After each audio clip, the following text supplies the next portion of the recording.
Hi guys, this is Connie, back for more Connie Reads NightJohn. I started reading this before everything that happened last week, and this seems pretty... I hope this doesn't seem insensitive, because I know I'm not reading this correctly, because I can only read it through my voice. But it is interesting to shed light on a piece of, based on a true story type situation, considering everything that's currently going on right now. 4. Come a hard time then, come a awful hard time. There be a girl before then named Alice. She slept on the other end of the quarters, and as soon as she got big, she went to work in the fields picking and hoeing. But she was addled in the head, off dreaming sometimes, and Mammy said one day that they would sell her. But her body was all right, and they in the White House decided she'd be a good breeder, so they set her for that. She didn't take well to it, fought, and they tied her to make it happen. In the breeding shed, back of the quarters.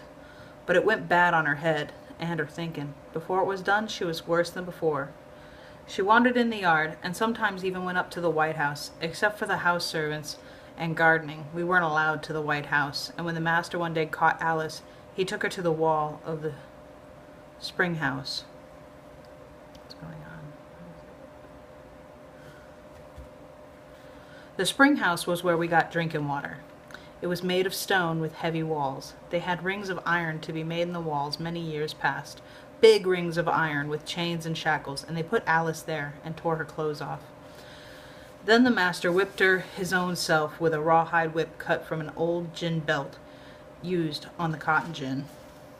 Sometimes he doesn't whip and makes a field hand do it and stands with his pistol in his belt and smiles. But sometimes he likes to take the whip, and this time he whipped her until her back was all ripped and bleeding. We had to watch. Every time there was somebody to be on the wall of the spring house and to be whipped, or other punishments, we all had to watch. When it was done, and she had screamed until she sounded like pigs being cut, he made Mammy go to the salt house and get salt and rub it in the cuts to make more pain. I never heard a sound like that. I'd seen men whipped, but never that kind of sound, cutting like that, high and higher, until it whistled in my ears. Then he left her to hang there until the next day. The flies, they came, and Mammy went out and covered her back with a cloth, and kept some of them off so they wouldn't make maggots in the cuts. Next morning they took her down, and they was some maggot eggs, but not so bad. I helped Mammy clean Alice. We took her in the quarters, and Mammy, she rubbed grease on Alice's back, and I sat and held her hands because she kept trying to reach around and push Mammy's hand away. All the time, she don't say anything, not a thing, not even the silly things she used to say, and when we were done, she lay on the floor in the corner like she was broken inside. Mammy made her some root tea that smelled of bark, but Alice wouldn't drink it. She just lay there all that night and the next 3-4 days. During that time, John came and I talked to him about traded tobacco with him. For 2 nights, he didn't do no work on the trade and went to sleep right after the trough because the master worked him so hard. On the 3rd night after I traded for sometime that same night, Alice ran. My life is short, but some live long, and the one thing we know, short or long, it's wrong to run. Not wrong because it's wrong, but wrong because nobody ever gets away. I've seen 2 to try it, both men. One was an old man named Jim, who just couldn't take no more, and one night he up and cut. They set after him the next morning with dogs, only the master, he don't only go his own self, but took 5 or 6 field hands with him, to see so they can carry what they see back to tell us. The dogs be mean. He feeds them things to make them mean, blood things. Sometimes he'll take them to the fields, and should a man or woman work a little behind the others, or behind the best man who is whipped to speed, why he sets the dogs on the slow one, and he don't pull them off right away neither. Lets them go until they taste blood and want more of it. That's mean, the dogs. They's big and red, with tight hair and heads like hogs, and mean as Waller his own self.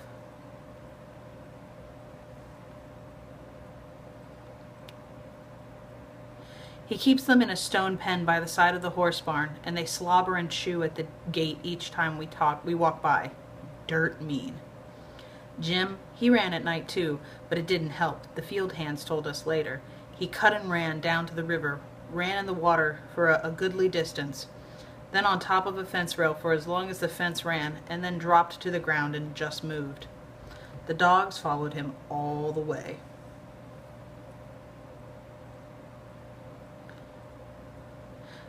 The hands said that one dog even got up and ran on the top rail of the fence. Only took half a day, and they caught Jim.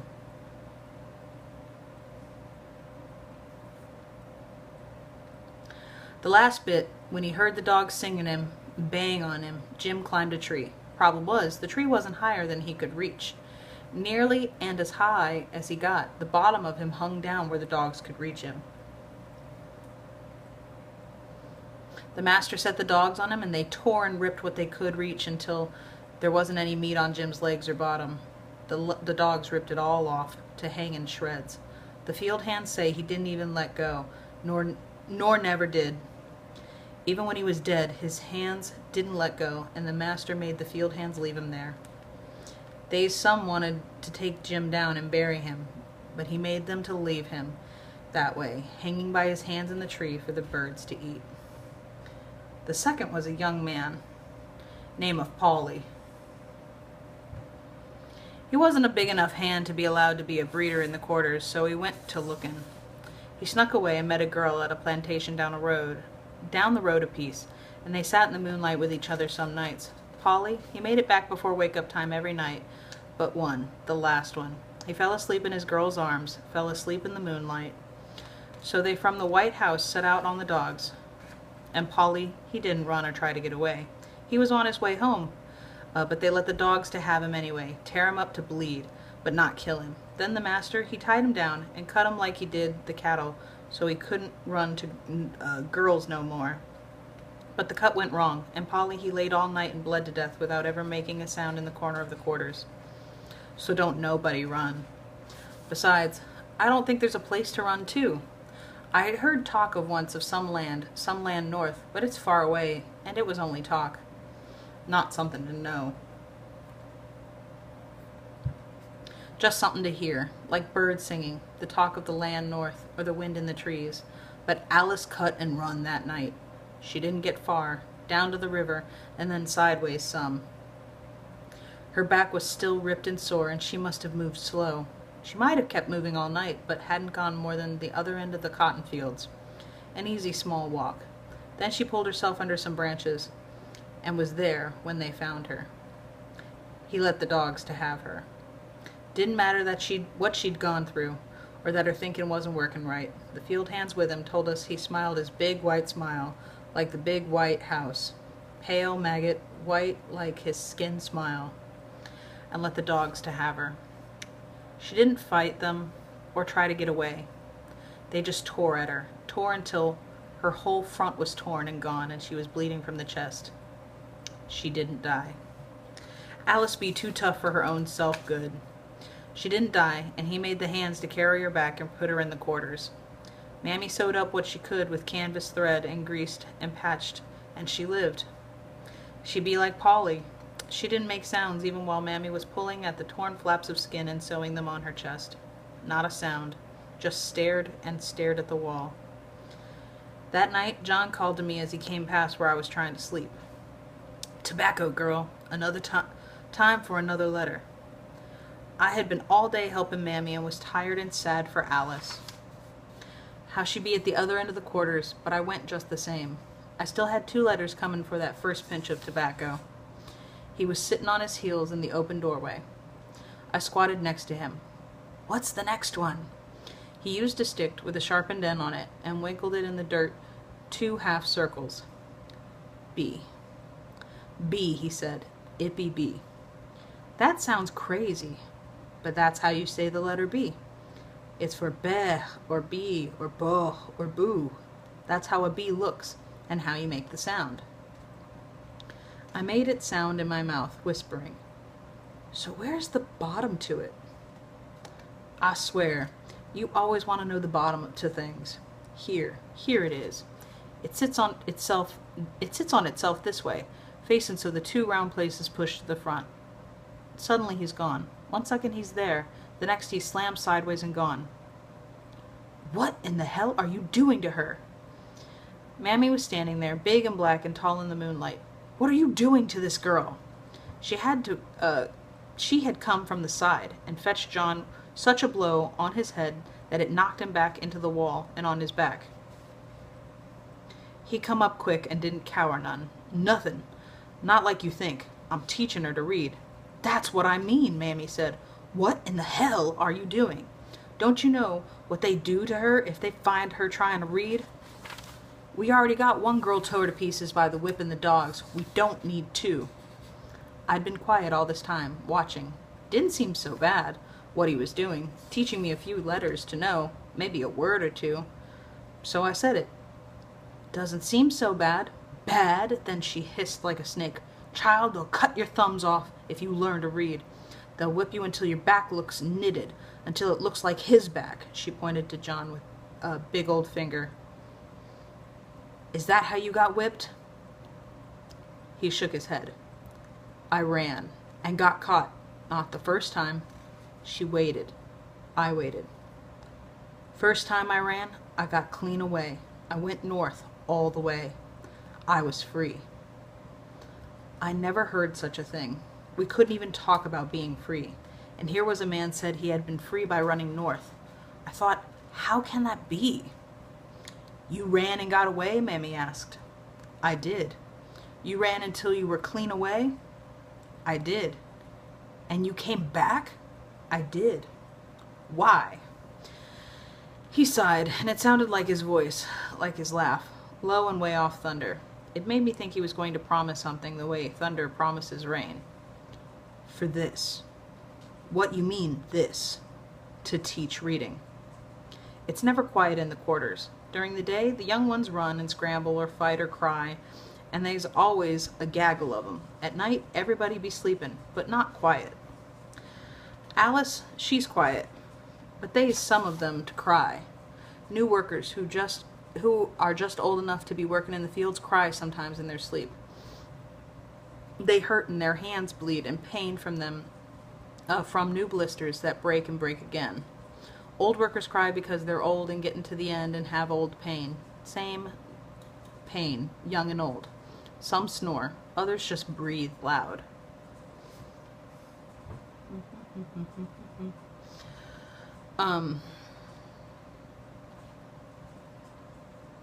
It's a long building and dark except for the light coming in the door and the small windows, but it's never quiet, not even at night.